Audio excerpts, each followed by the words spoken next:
providing an overview along with Commissioner Rosa Escareno and Treasurer Melissa Conyears-Ervin.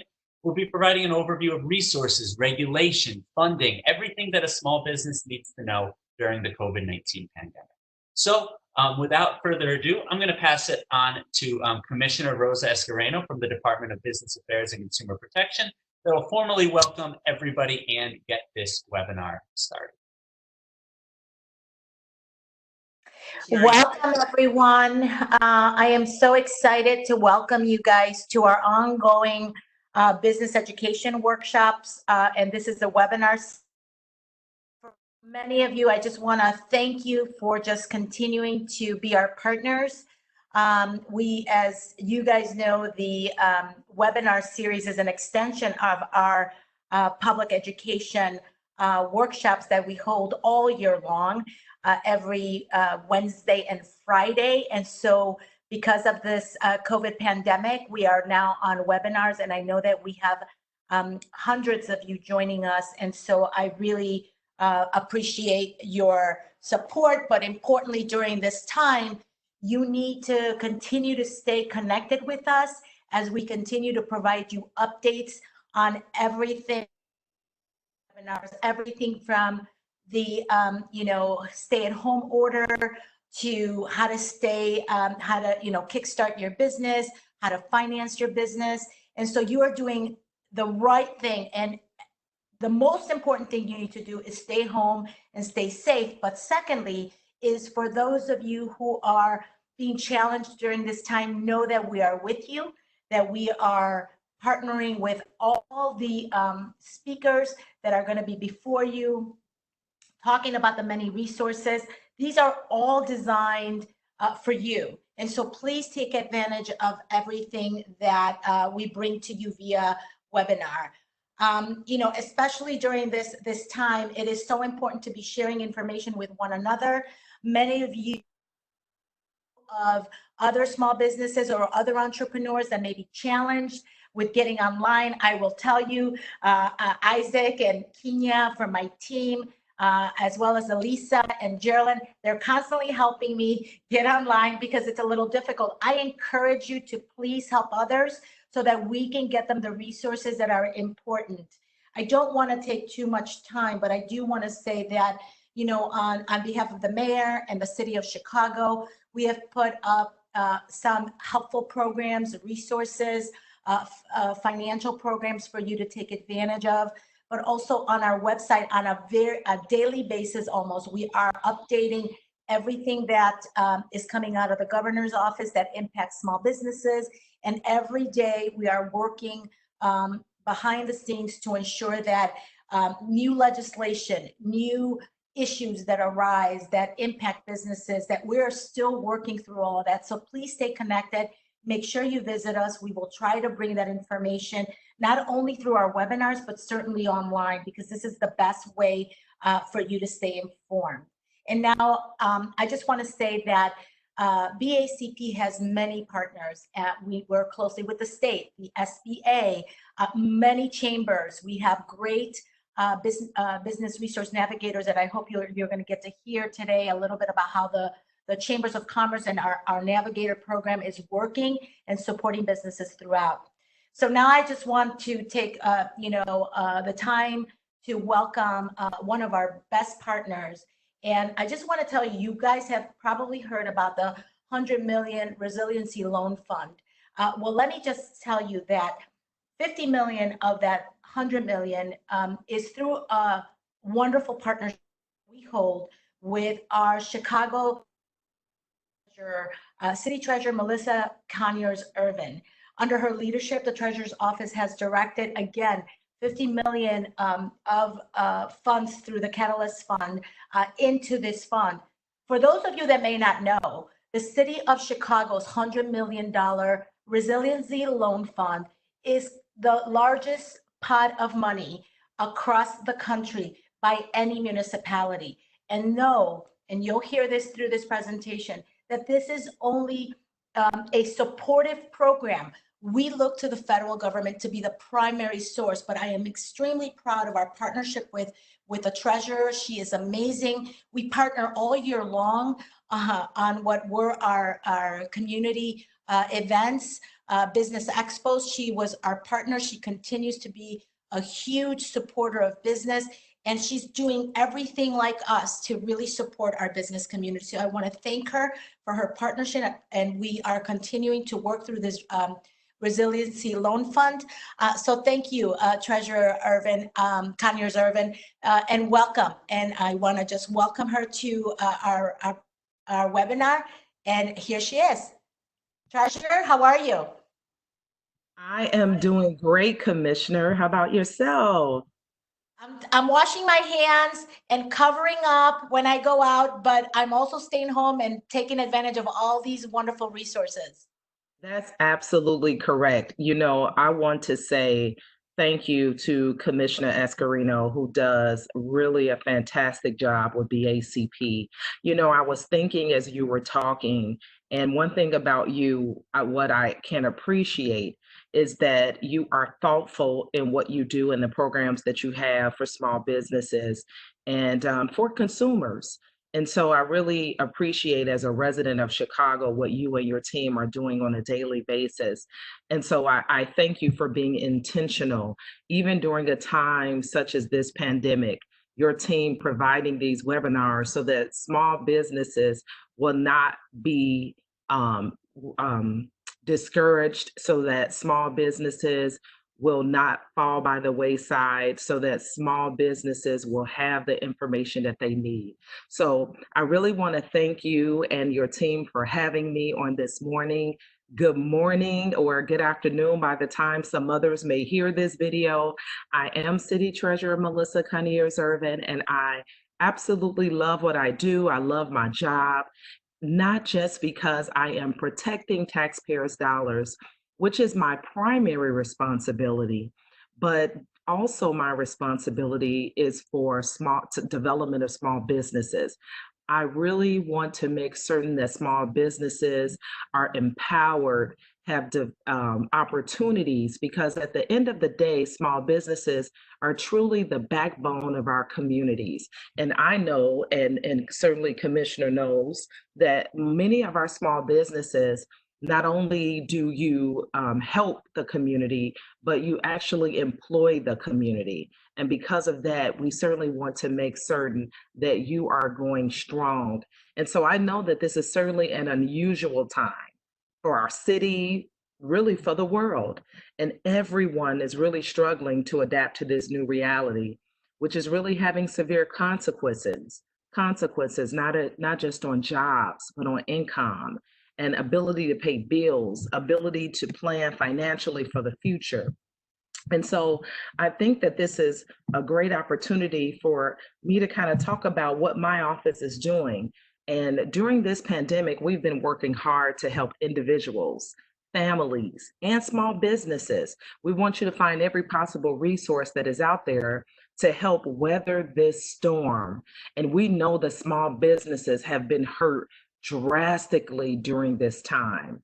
And so, as you know, during this pandemic, more than 33 million Americans have filed for unemployment. That is devastating. And there's a lot of uncertainty about when the economy will even open back up, how it will reopen, and what people's lives will look like when it does. You know, we've heard the governor's plan for reopening, but still for us, we're trying to digest all of that. What does that look like? We're all going through this for the first time ever, and it's hard to adjust sometimes. And I mentioned a moment ago that our office's mandate really includes empowering Chicagoans with vital financial resources, but that mission has really taken on an urgency over the last couple of months. And in particular, we really want to work hard to shore up the small businesses that make our neighborhood so vibrant. So I want to take this opportunity to thank you for everything that you all do to really help move Chicago. And so, as Commissioner Escarino mentioned, on last month, along with Mayor Lightfoot, we announced the creation of the Small Business Resiliency Fund. And it was done in partnership with a Chicago Community Catalyst Fund. Now, me as the city treasurer, I am the chairman of the Catalyst Fund, and we made an investment of up to $50 million of the $100 million Resiliency Fund. What does that mean? That means that we are the primary investor in the Resiliency Fund. And so we thank Mayor Lightfoot for the partnership on that. And certainly BACP has been an administrator for it. We know a lot of people have questions at BACP. Even during this pandemic, BACP has been available to ask questions. We know that people can connect with them through the website. But for really prior to that announcement that we made about the $50 million investment in the $100 million fund, I had already done small business listening tours. I had conferences all around the city and really heard from small businesses. And one of the things that small businesses said that I'll never forget is that as a small business, certainly they may be offered loans from traditional financial institutions. Now, some of them, of course, mentioned that they have challenges accessing financing from financial institutions. But those that did have an opportunity to receive assistance had mentioned that a lot of times the interest rate that is offered on these loans is so astronomical that it could put small businesses out of business, quite frankly. Now, this was before the pandemic.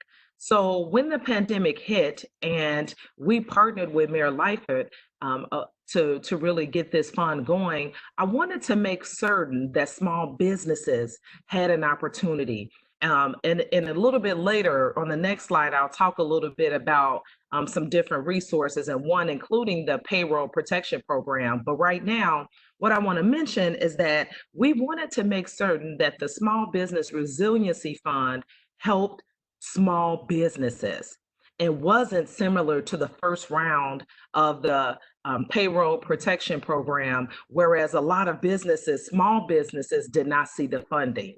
And so I am happy to announce that even during our initial applications that we have approved and initial loans that we have provided, over 67% of those loans have been provided to small businesses in low to moderate income neighborhoods. That is important. That is what this is all about.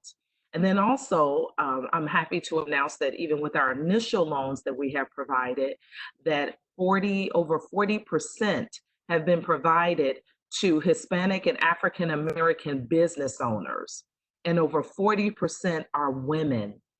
And that really speaks to the demographics of Chicago and making certain that there is equity across these loans that we are providing. And so we have received over 9,000 applications. That's amazing. Now, we know we have up to $100 million, and each loan could go up to $50,000. So certainly there is opportunity for many businesses to have obtained these resources. So if you have not heard anything as of yet and you did have an opportunity to apply, we know that the CDFIs, the Community Development Financial Institutions, they are still vetting those applications because we want to make certain that it is not just first come, first serve, and that equity is being provided. And so they are still going through those applications, but I do know that BACP has been a resource to be able to answer those questions that you may have in the meanwhile. And so also I want to mention that one of the things that I'd like to do today is also provide some financial tips that everyone can use and take with them now. And so if you're a business, please make certain that you apply for available loan resources. And what I want to mention about this, I'm a young lady as city treasurer, and I'm so grateful to have this opportunity, but I'm a young lady that's born and raised in Chicago, that was born in Inglewood, raised on the West Side. And I was raised by a single mother of 3 girls. And I say this for a reason. I know what it means to be in need, and I know the struggles of our families and the struggles of our small businesses.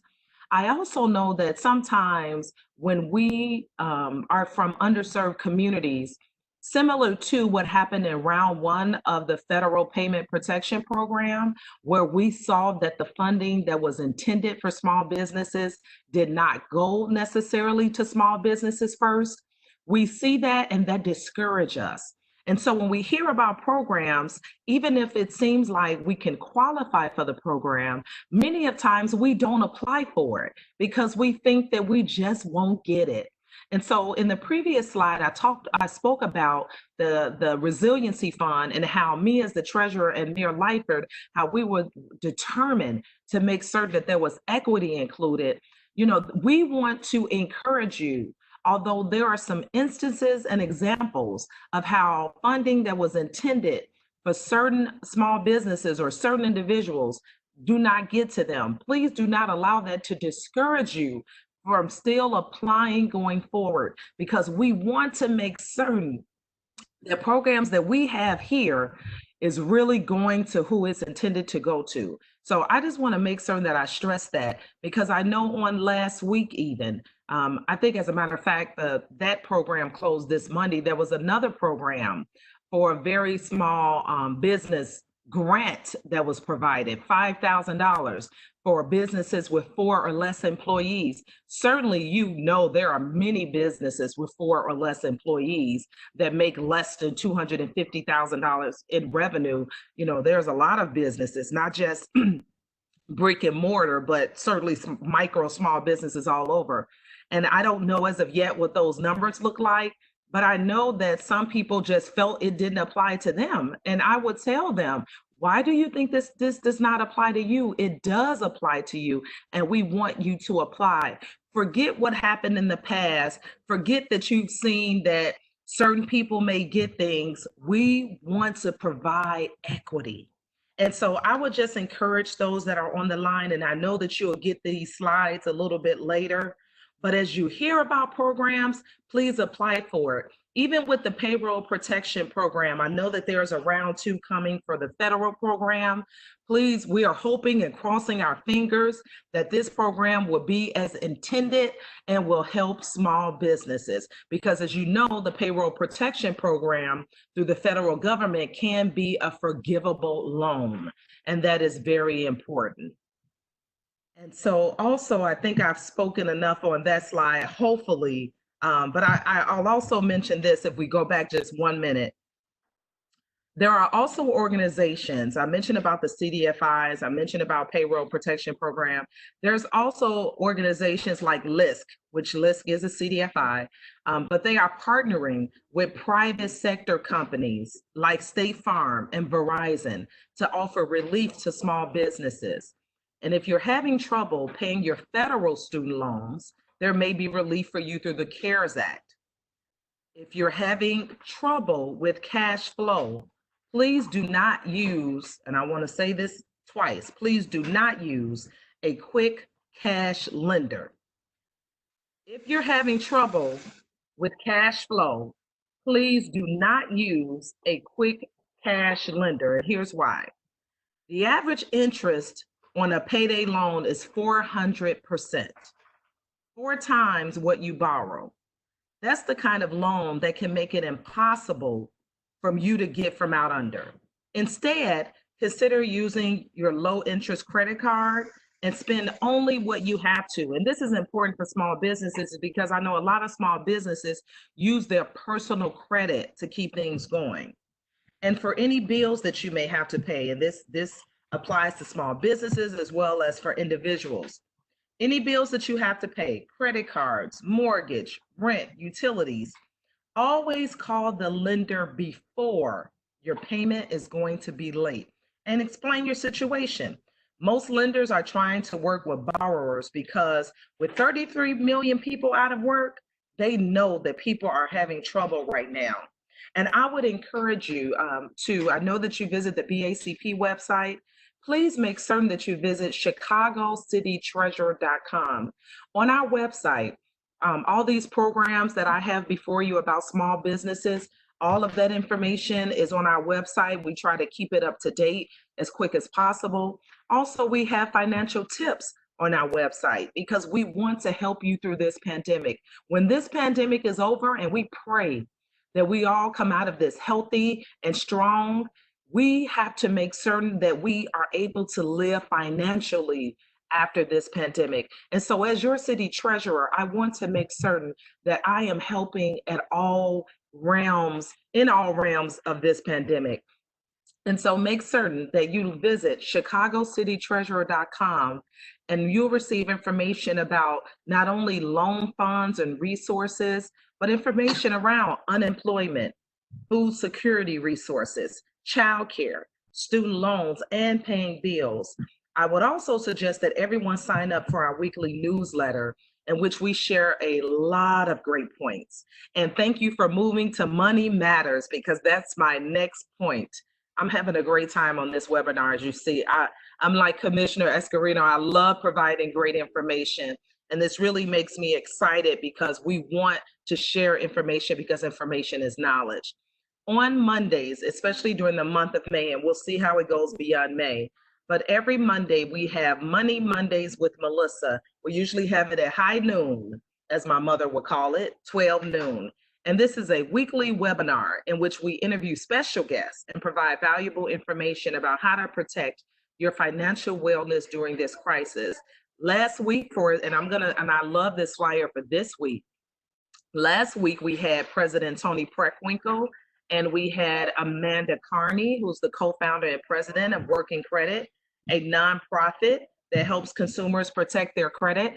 And let me also apologize if you hear my young daughter in the background. You know this is a pandemic, and she does really well typically during my webinars and Zoom conferences, but it's still kind of mid-morning, and she's still looking for her snack right about now. So, but she does a great job in holding it down while I'm speaking. I just wanted to mention if you hear background noise. But on last week, we had President Tony Preckwinkle and Amanda Carney. Amanda is actually the co-founder and president of Working Credit, which is a nonprofit that helps consumers protect their credit. But on this coming Monday, I am so excited that we have Congressman Robin Kelly, as well as Illinois State Comptroller Susanna Mendoza, and we have a special guest, John Hope Bryant, whose organization, Operation Hope, is partnering with U.S. Bank, UPS, and Fifth Third Bank to provide free financial counseling to individuals and small business owners affected by the pandemic. And so this is going to be an awesome time. If you can, I mentioned our website of ChicagoCityTreasurer.com. You can certainly sign up for this webinar that we have on Mondays through Facebook or Instagram or Twitter. And our handle is @ShyTreasurer. @ShyTreasurer is our handle for Facebook, Twitter, as well as Instagram. Please make certain that you register. In order to see this webinar on Monday, you have to register through Eventbrite. And I'm certain on Eventbrite is Chicago Treasurer Melissa Conyears-Ervin. And so certainly you can find this, and we look forward to you joining us, which is this coming Monday at 12 noon. And we'll continue to have knowledgeable and helpful guests each week so that you can look forward to tuning in at 12 noon each Monday. I'd like to conclude by saying that we know how incredibly challenging this time is right now. And one of the hardest parts is that we don't know how long it will last, and that is the truth of the matter. Until then, the City Treasurer's Office, myself and my staff, we are committed to serving as a resource for all Chicagoans, and we will be here as long as it takes.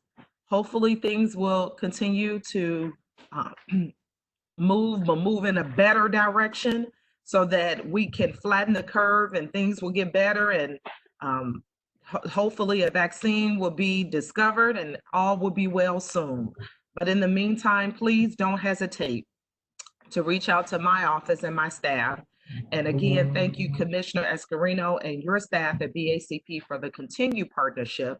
And we appreciate the work that you do, and to Mayor Lightford, even during this time, our governor during this time, as well as our Cook County Board President and all of our leaders not only locally, but federally. We just pray that all will be well. So thank you again for having me, and I look forward to answering your questions at the end of this session. Great. Thank you so much, Treasurer Conyears-Ervin. That was very, very helpful, and we really do appreciate you taking your time. I know you have an incredibly busy schedule. So thank you so much, Treasurer Conyears-Ervin. I do want to just reiterate a couple of the points that the Treasurer mentioned, specifically plugging that ChicagoCityTreasurer.com website. I was on it recently, and I was very impressed by just the quantity and organization of some super, super important information. We know that there is so much information out there right now, and it's so hard to get everything all in one place. And I think kudos, Treasurer Conyears-Ervin, to you and your team for putting together an incredibly useful website there. And thank you again so much for your time. I know this is much appreciated. For the rest of the webinar, I'm going to spend some time getting into a little bit more detail on some funding opportunities, some other business resources. Then I'm going to take some time at the end to provide an overview of regulations, both from the City of Chicago, the state of Illinois, and then also some direct guidance, specific guidance directly from our health department. Because again, we know that there is just so much out there. So the intention of today's webinar is just to kind of have everything for small businesses in one place: funding supports, business resources, navigating regulations, and a chance to ask and hopefully answer some of those questions. I've seen a couple questions come in via the chat. Just a reminder to please use the chat if you have any questions. I believe most of them that have come through will be answered over the course of over the course of this webinar, but I do want to make sure that folks know that they can submit those questions via the chat. So first, for our portion here, I want to talk a little bit today about all of those available funding supports. And I know the Treasurer went into those in some detail. I want to provide kind of the most up-to-date overview of what supports are accepting applications and which ones are not accepting applications but are currently processing them. So first off, and most importantly, and I'm going to get into a little bit more detail, as the Treasurer mentioned, the U.S. Small Business Administration, the SBA, is currently accepting applications for the Paycheck Protection Program. Now, I believe there's $300 billion in this second round of funding, which sounds like a lot of money, but will go quickly. They are accepting applications, but they will go quickly. Additionally, Facebook has a small business grant program, and I believe they have $1.5 million set aside specifically for grants in the Chicagoland area. So please do check out the Facebook Small Business Grants Program. Additionally, a couple programs that some of you folks may have already applied for and haven't heard back from. I want to let you know that the Economic Injury Disaster Loan, the EIDL, through the U.S. Small Business Administration is currently currently processing applications. They ran out of funding during the first round, and they have a number of applications still available. So now that they have additional funding for that program, they are processing applications that had already come in. Additionally, they are accepting some applications. They are only accepting applications, though, from agricultural related businesses. So if you are an agriculture business in any form, you can submit a new application for that. If you are not, but you have applied in the past, they are processing those applications. Additionally, as the Treasurer mentioned, the Micro Business Recovery Grant Program is a $5,000 grant program for micro businesses with 4 or fewer employees located in targeted low and moderate income neighborhoods in the city of Chicago. Those applications closed this past Monday, May 4th. We received approximately 4,500 applications, and we will be dispersing a little bit less than 1,000 total grants through that program. We're moving as quickly as we can through that program and hope to notify folks by this Monday, May 11th, if they have received that grant. Lastly, I want to talk in a little bit more detail about the Resiliency Loan Fund. As, again, the Treasurer mentioned, this is a $100 million loan fund that the City of Chicago opened for applications on May 31st. And then the applications for that closed on April 24th. We are continuing to process applications as quickly as possible through that program. We know we received, as the treasurer mentioned, over 9,000 applications. And $100 million, as Commissioner Escareno mentioned, is more than any other city in the country has put towards a loan fund. New York City, for example, put a city 3 times the size of Chicago, put $30 million into their loan and grant program. So while we are super excited about having $100 million for this program, we also know that it will not be enough. With 9,000 applications, $50,000 max per loan, we will not have funding available for everybody that applied. But we know that folks that have applied are still waiting to hear. So a little bit of an update. We have fully approved 300 loans through that program. We have another 300 or so that are in the final stages of underwriting. You will be notified by one of our community development financial institutions, CDFI partners, when your loan is ready for underwriting. We're actually in the process now of finalizing the onboarding of a few additional CDFI partners, which are going to help speed up this process. Because again, we're going as quickly as we can, but we know that fast sometimes isn't fast enough, and there's more that we can be doing there. So you should be expecting every week or two to be receiving a general update from the Resiliency Fund team that gives you kind of generally where you are in the queue. Unfortunately, until you get to the underwriting stage, we're not going to be able to, and the team is not able to answer specific questions about where you are and how long it's going to take. So I've said it before, and we do apologize for this. We do ask, obviously, for patience during this process. We're working as hard as we can to speed it up and to provide as much information as we can. And you will be notified again when you do reach the underwriting stage. So today I wanted to spend a little bit more time talking about the Paycheck Protection Program in some detail. So as we mentioned, the Paycheck Protection Program is opening now the second round of loans. During that first round of loans through this program, we know that there was a lot of challenges that this program faced in getting the loans specifically to those local small businesses that really and truly needed them. And I'm happy to say that they made significant changes during this second round to make it much easier for local small businesses, even ones that don't have existing banking relationships, existing lending relationships, that they will have the opportunity to apply for and hopefully receive this loan. So who is eligible? Small businesses, obviously. And there's a specific kind of complicated range of what exactly qualifies.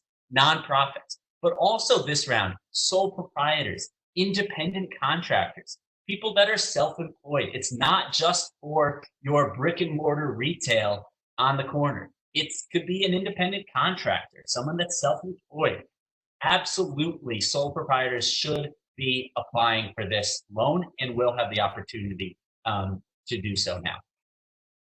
So a little bit more detail about the PPP. Again, application started last 2 Mondays ago, April 27th, and they will be running out of money. We do not know when, but they will be running out of money. So please get your application in as quickly as possible. It's a 2-year term with a 1% interest rate, no payments for the first 6 months. The loan is for up to $10 million, and you can calculate exactly how much you'll make. It's 2 months of your average monthly payroll costs plus an additional 25%. On the City of Chicago BACP website, you can find a link to an SBA form from the SBA to calculate how much you will be receiving. And then it's underlined and bolded. Want to make sure you know this loan can be completely forgiven if used for payroll and certain other costs. That is really the big reason why we're pushing this program. First, as the commissioner mentioned, and as we've said from the beginning, the additional supports that the City of Chicago, Cook County, State of Illinois have put in place are really meant to supplement and complement the federal assistance programs, because they're, with hundreds of billions of dollars in this program, they can provide relief at a scale that the city of Chicago just does not have the resources to do. So, and also this loan can again be completely forgiven. That is not something that is built into the Resiliency Fund. It's not something that's built into Cook County loan programs or state of Illinois loan programs.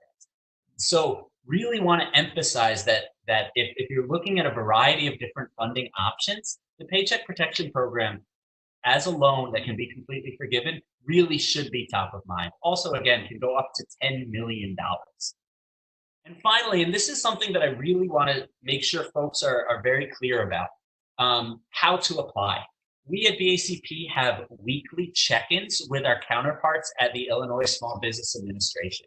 And one thing that they're pushing, and I want to make sure to be communicating directly to you, is that this second round has provided additional avenues for folks to apply for this program. One of the criticisms of the first round was that folks really had to apply through their traditional bank, and that banks were typically only submitting applications for folks through which they already had existing lending relationships. So the SBA realized this, and the federal government realized this, and made compensations to change for this program. So you cannot apply through the SBA directly. You apply through your lender, through the lender that you choose. That can be a traditional bank, but it can also be a community lender or a credit union. And the SBA has set aside $60 billion specifically for community lenders. So again, this is not just your traditional banks. Finally, and I think this is something that isn't really well understood, and I want to emphasize, you can also apply through online non-depository lenders or fintech groups. What does that mean? That means your PayPals, your Squares, Cabbages, organizations like that you do not need to have an existing lending relationship. Again, you can apply through PayPal.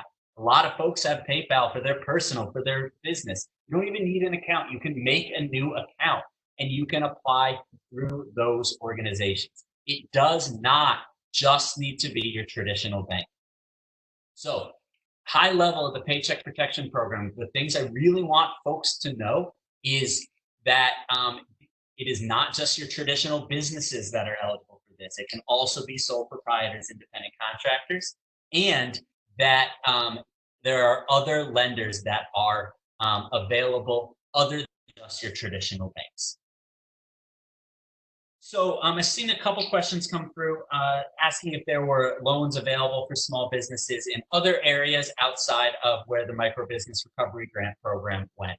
So as I said, the Micro Business Recovery Grant Program is specifically for targeted communities within the city of Chicago. It is not everybody throughout the city was eligible for that. These other programs, though, and I want to make sure that to push you to those other programs that we're talking about, the PPP does not have that sort of guidelines. The Facebook program, the grant program through Facebook, does not have the same exact guidelines there. So at this point, the city is not considering an additional grant program in other areas, but we will be communicating additional things as they happen. Great. Asked some questions. I see some questions coming in. Apply through a smaller bank since traditional banks did not, never responded. I absolutely do, again, recommend that you look into smaller banks like online banks like PayPal, Square, Cabbage, things like that. That is something that the SBA has specifically recommended to us, and that we want to make sure folks know. There are a couple questions coming in that are kind of a little bit detailed about the Paycheck Protection Program.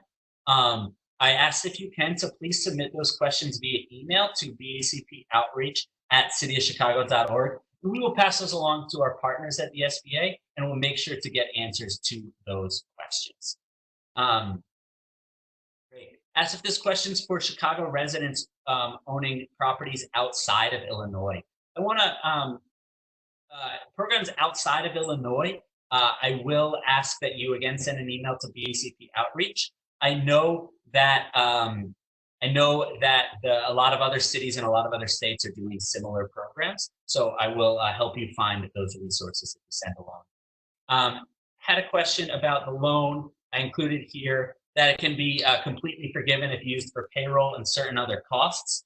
I believe for it to be completely forgiven, most of it does need to go through payroll. There is a specific overview on the Paycheck Protection Program website of those eligible other costs to allow it to be completely forgiven. So if you go to sba.gov, you can find more details on the Paycheck Protection Program. And I also had a couple other questions come in specifically about the Facebook grant. Please send those questions via email and we will get your answers. I saw one question come in, can a bank tell you that they are not accepting applications? Yes, we recommend that you reach out to a bank and they should be telling you whether or not they are accepting applications. A lot of the online banks that maybe aren't accepting applications anymore do have those immediately available on their website. I want to move on and make sure we get to some other important sections on this. If I did not answer your question, please do follow up via email and we'll work to get you an answer as quickly as possible.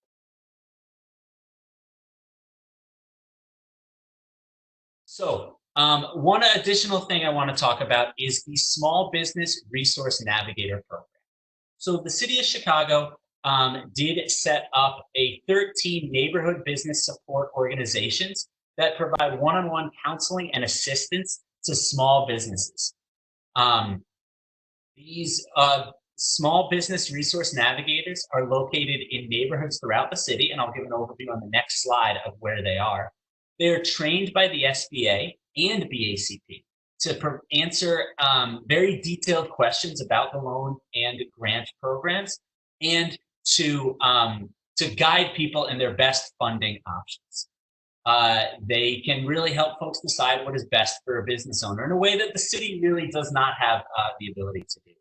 They can help support you in determining eligibility and preparing applications.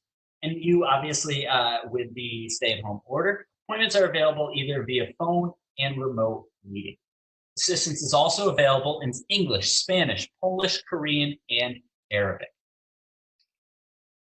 I really do want to point a lot of you towards these resource navigators because these are folks that can provide one-on-one and individualized support in a way that we obviously can't do in a webinar, and the city doesn't really have the capacity to do so. So on this map on the left, you will see the different location of the different small business resource navigators, along with a list of the 13 community organizations that are providing this service. These groups are wonderful pillars within the community. I ask that folks really look if they can at their local resource navigator because, for example, the Little Village of Chamber of Commerce, if you're a business in the Little Village area, that chamber really understands your needs significantly better than somebody who is perhaps based in another part of the city. So I do recommend that folks reach out to their small business resource navigator. On chicago.gov/BACP COVID-19, you can find more information, including contact information and how to set up an appointment via phone or email with any of these different organizations. I also want to plug a survey that the University of Chicago has put together. This survey, conducted by the University of Chicago Booth School of Business, is all about how small businesses are impacted by the COVID-19 outbreak. While your feedback is going to be used to improve the assistance that government agencies are providing to help businesses survive. It's available till May 15th. Really, one of the big reasons why we want to plug this is everybody who takes part in this survey will be entered to a lottery to win one of 10 $500 prizes. So obviously this is a good thing to do. So the University of Chicago and we, the city, because we're working closely with them, can really understand what we need to do to improve the assistance that we offer. So please do fill this out. It's a quick survey. You can find it again at chicago.gov/BACP COVID-19. And if you need any more incentive, you'll be entered into the chance to win one of 10 $500 prizes. And this is just limited to City of Chicago businesses. So hopefully there isn't a giant pool and you do have a decent opportunity to win one of these prizes. Finally, I wanted to talk a little bit about some business regulations and how the city has updated their regulations during this crisis. So the following taxes have all been deferred until June 1st. Restaurant tax, hotel accommodations tax, bottled water tax, checkout bag, ground transportation tax, parking tax, and amusement tax. So again, these taxes have been deferred until June 1st. That does not mean that the tax payments will be waived. That just means that your payment of these taxes will not be due until June 1st. And there is obviously some opportunity to potentially defer this even further, depending on where the pandemic is at that point. But I do want to make sure folks know you can and you should still be collecting these taxes, but they are deferred. Additionally, and this is why I'm excited to do this PowerPoint just today, because this is something that literally just happened yesterday. Legislation was introduced to extend the expiration date for any City of Chicago business license that either expired or will expire between March 15th and June 30th. So this legislation was just introduced to City Council and it voted and was passed out of License Committee. We anticipate that this will then pass out of City Council and become law at the next City Council meeting on May 20th. And if it does, and again, it already passed License Committee, so we do anticipate that this will happen. Anybody who has a license that expires between March 15th and June 30th, the expiration date will be extended to the end of July, to July 30th. That's going to apply to 10,000 business licenses in the City of Chicago. So if your license is coming due May 15th, for example, please do know that it will most likely be extended and you will not need to pay that license renewal fee until further on down the road. This is something we're really excited about. Some licenses can go up to $4,400. And we know restaurants, do not have that money on hand right now. So that's something we really did want to push. I'm going to take a quick second to answer a couple of questions that came through. For the loan programs that I've been talking about, the loan and grant programs, are typically for established businesses. The City of Chicago programs are for businesses that have been in business for at least 1 year. And the Paycheck Protection Program is for businesses that have been in business since February 25th. On our website, though, so most of the emergency assistance is not for new businesses. However, there is opportunity for more traditional microloans and loans through community banks. And if you check out chicago.gov/BACP COVID-19, you can find more information at other more traditional available loans. But again, most of the emergency loan programs are for more established businesses. I saw a question about the Cook County loan program. My understanding of that is that it has not yet begun accepting applications, but will be doing so shortly. And you can check out the Cook County website for more information there. Now I wanted to talk for just a minute about the new stay-at-home order. About the new stay-at-home order that went into effect this last Friday, May 1st. I want to make sure that everybody understands the modifications within this order and how it applies specifically to businesses throughout the City of Chicago. I want to emphasize as we get into this that this is something that we are enforcing. We've issued over 70 citations to businesses for failing to follow the stay-at-home order. This is not optional. These are not guidelines. We know that this is incredibly tough for businesses. But we also know that if we're not following this order, we're not going to get out of this crisis anytime soon. We really need to be taking this seriously. And this is intended to show folks what are the rules, what are the regulations that they need to be following. So first, there's a new requirement to wear face coverings.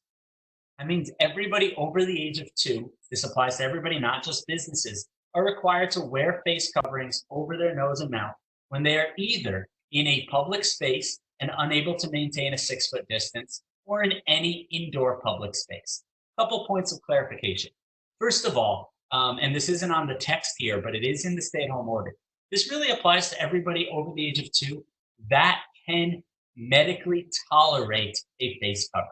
Some folks with breathing issues may be unable to tolerate a face covering, and they are not mandated to wear a face covering. So that is an important distinction.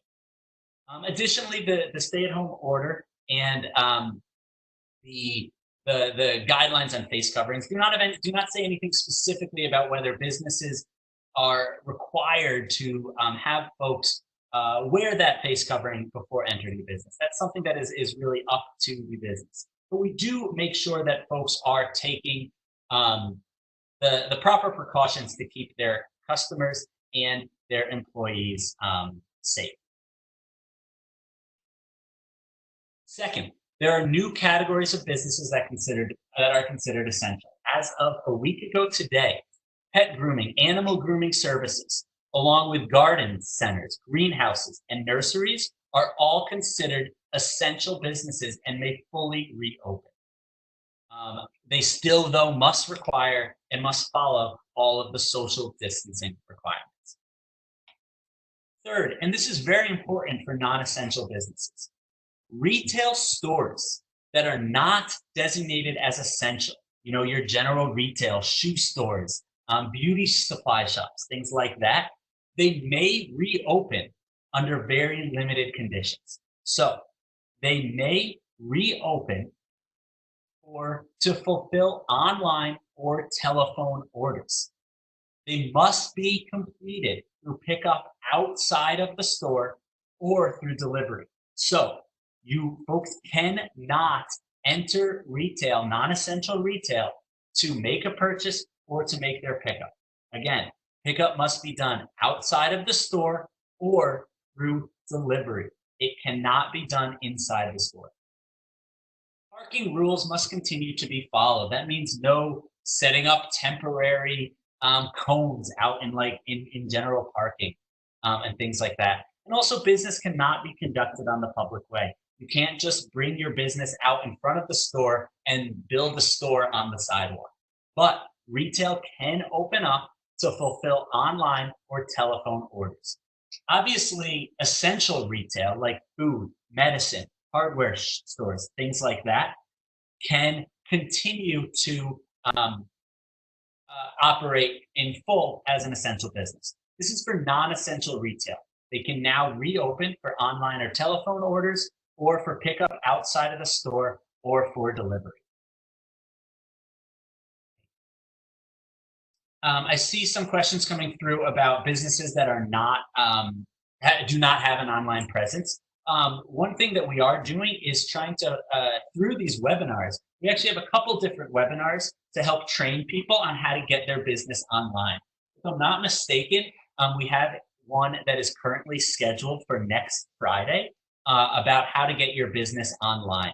I also would recommend reaching out to that Small Business Resource Navigator. They can help with some of the basic things you need to get yourself online, because we really know it's more important than ever before. Great. So there are now new requirements for all businesses to protect employees and consumers. First, businesses are required to provide employees with face coverings. They're also required to ensure that their employees are wearing their face coverings in circumstances when they cannot maintain a 6-foot distance at all times. And if their specific work experience requires it, they're also required to provide additional public personal protective equipment. They should have been doing this a long time ago, but really should be evaluating whether employees are able to work from home. That's now something mandated into the stay-at-home order. So any business in which they can be working from home should really be making sure that their businesses are working from home. Finally, there's guidance from the Illinois Department of Public Health that employees are required to post. You can find that again on our website at chicago.gov/BACP COVID-19. Finally, or second to last, there are now new requirements for retail businesses to protect employees and consumers. So retail businesses that are open must cap their occupancy at 50% of their store capacity or occupancy limits.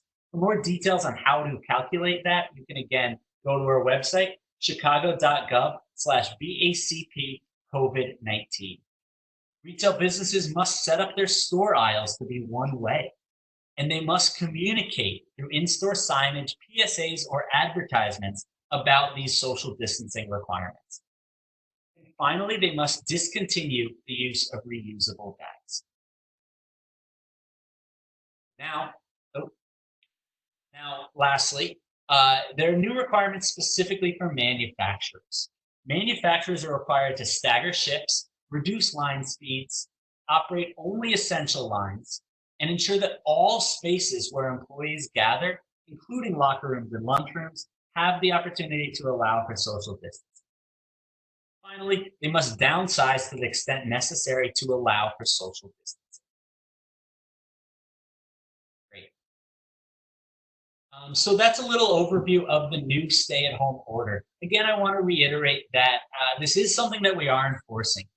Businesses, I know it's been a long time at this point, and I know there's a lot of confusion and a lot of questions about what is happening next. And, I wish we had some more answers, obviously, for businesses. As you know, the governor has outlined his steps for reopening, and that is something that we're certainly at BACP looking to for next steps. So we, at this point, do not have answers as to when things will change and what will be next. So I do, I know it's incredibly challenging, but I do preach patience as we work through this. We will be communicating as soon as we have updates from the mayor's office and from the governor's office. But at this point, we do not have specifics on reopening steps. Finally, I wanted to take a couple minutes to talk about some very important guidelines from the Chicago Department of Public Health. At the end of the day, as we're working through this entire crisis, I just want to reiterate that this is a health crisis, and we at BACP, we even at the mayor's office and the governor's office, we're not just making these decisions on our own. We're working very, very closely and pointing to the guidance from our health experts to know what to do during this crisis and what needs to be done in order to save lives. Because that's ultimately reiterated over and over again by the mayor. That is what we're doing here. We are saving lives. And it is so important to continue doing this. So I want to point people, if you haven't been there before, you absolutely should take a look. Chicago.gov/coronavirus. Please bookmark that page, visit it, keep looking. That is where you'll find your most up-to-date guidance from the Department of Public Health. So a couple kind of overall guidance for the workplace. First, steps need to be taken to reduce transmission among employees. Send sick employees home. Implement policies and practices for social distancing. And if you haven't done so already, if you're an essential business that is operating, please prepare for possible exposure. If you do not have somebody at your workplace that has been diagnosed or has symptoms of COVID-19, please be prepared. The last thing you want to have happen is have something happen, have somebody get sick, and not have steps in place. So make sure you plan ahead of time. To that end, you should be identifying a workplace coordinator who's available for all this. You should be implementing flexible sick leave and supportive policies and practices. You should be assessing your essential functions and the reliance that others in the community have on your services and products. If you are able to work from home, you should be doing so. You should be looking at the engineering controls that in your building ventilation system to make sure that you have proper air circulation, open windows if necessary. This is an airborne illness passed along similarly to the flu, and proper business ventilation can really help with that. Obviously, promote enhanced respiratory and hand hygiene. If you're not telling your employees to wash their hands regularly, you absolutely should be doing so. And also perform routine environment cleaning. And if you have employees that are traveling to and from work, advise them to take additional precautions, to obviously be wearing face coverings whenever they're out in public. What to do if you have somebody that is suspected or confirmed to have COVID-19? First, conduct a phone interview with them to try to determine the timeline. Inform fellow employees of possible exposure. Now, importantly, HIPAA does apply in this case. So you should not be sharing specific information to your employees on who has COVID-19 and anything like that. Personal privacy is super important. But you should be telling your employees that there is possible exposure.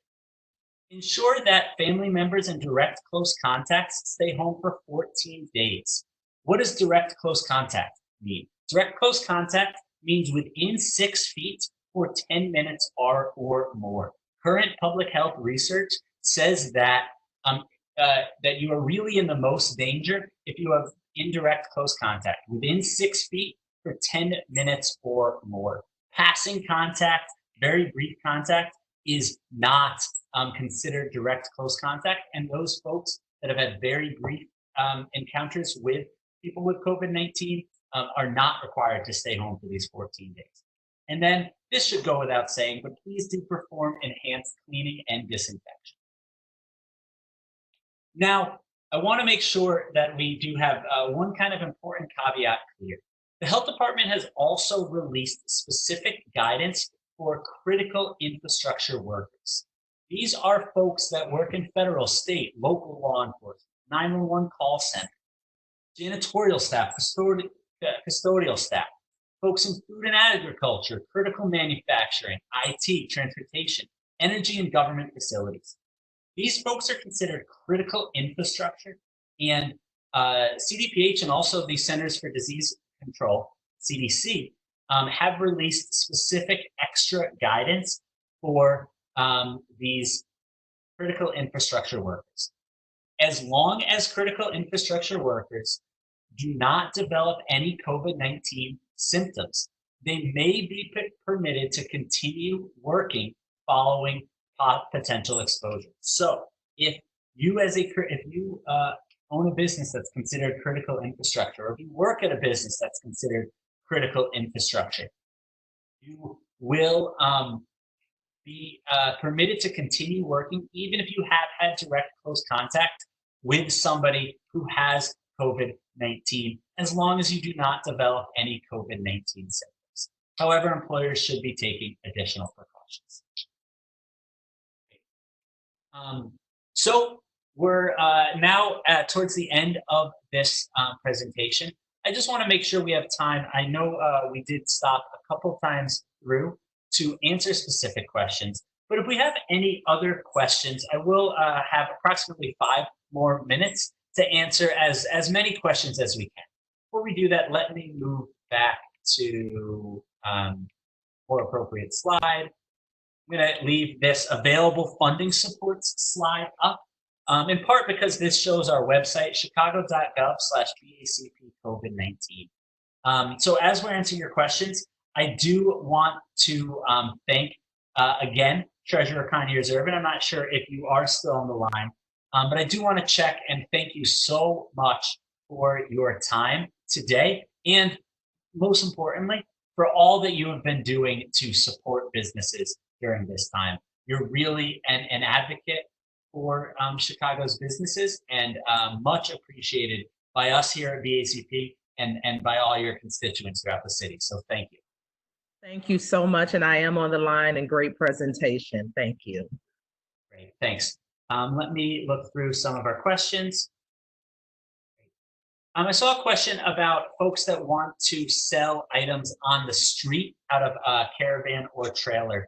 we do at the City of Chicago Department of Business Affairs and Consumer Protection, we do have some business licenses that allow for folks to sell out of the street. We have a mobile boutique license that allows for that. We also have a couple other street vendor licenses. So you can visit chicago.gov/BACP in order to find out that program, find out how to go about getting that license.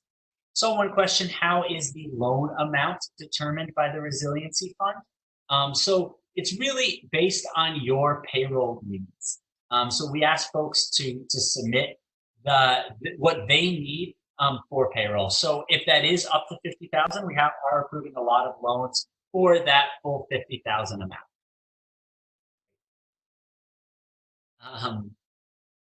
So it's a great question, and that's probably a question just came through. When do you expect city offices to be open for new licenses? It's a great question, and probably something I should have mentioned already built into the webinar. So apologize for not having that up front.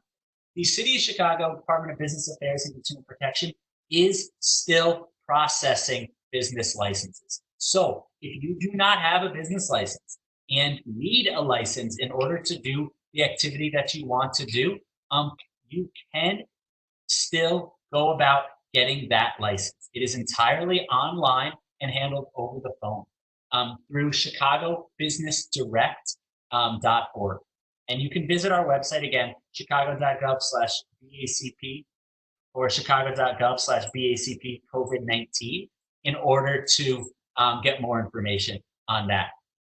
So if you are renewing a license, assuming that this law passes on Wednesday, May 20th, which we anticipate it passing, we do anticipate it passing.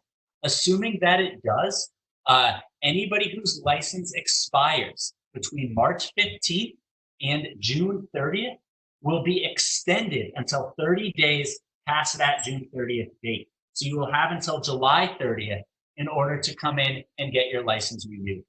If you are looking for a new license though, or if you want to renew your license because you definitely want to do it right now, you can do it today through either online or over the phone. So please visit chicago.gov/BACP for more information there. Got a question about when the grants will be received. We are moving as quickly as possible. Again, the application just closed this past Monday. Our goal is to notify folks by this Monday, and by this Monday, May 11th. And assuming that folks have their banking information ready and all their documents ready to go, they should be receiving their funds within 2 business days. So we do anticipate we're working as quickly as we can to get this information out as soon as possible. Yes, if there was any groups that are helping out, specifically women-owned businesses.